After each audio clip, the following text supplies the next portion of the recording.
Megastar Chiranjeevi గారు కట్టించిన కళ్యాణ మండపాన్ని మీరు చూడాలి అనుకుంటే కాకినాడ నుంచి రామచంద్రపురం వెళ్ళే బస్సులు కానీ లేదా రావులపాలెం వెళ్ళే బస్సులు కానీ మీరు ఎక్కొచ్చు. సో కాకినాడ నుంచి జస్ట్ 15 కిలోమీటర్సే ఉంటుంది. సో ఆ గ్రామం పేరే కడప మండలం కూడా. సో ఇప్పుడు మనం అక్కడ వెళ్తున్నాం, చూడండి.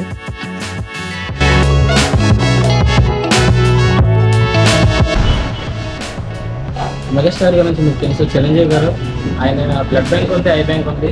బట్ అలాగే ఇక్కడ కడప అనే విలేజ్లో ఆయన కళ్యాణ మండపం కూడా కట్టించారు. ఆయన ప్రజారాజ్యం పార్టీ ఉన్నప్పుడు ఈ గ్రామ ప్రజలకు ఇవ్వడం జరిగింది. సో ఇక్కడ ఆయన పేరు మీద కళ్యాణ మండపం ఉంది కదా, ఒకసారి లోపలికి వెళ్ళి చూద్దాం ఎలా ఉంది ఏంటంటే.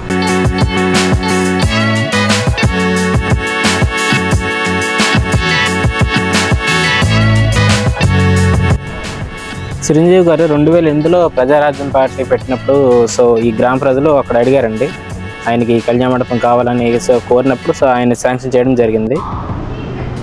సో ప్రజెంట్ ఎవరిదో ఫంక్షన్ అవుతుంది, సో మన దగ్గరికి వెళ్ళకూడదు.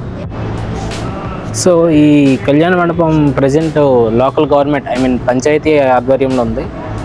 సో ఎవరైనా ఫంక్షన్ చేసుకునేటప్పుడు వాళ్ళని కన్సల్ట్ చేసి చేసుకోవచ్చు. సో ఇది కట్టి 15 సంవత్సరాలు అవుతుంది కదా, ఇప్పటికి కొంచెం ఓల్డ్ అవుతుంది.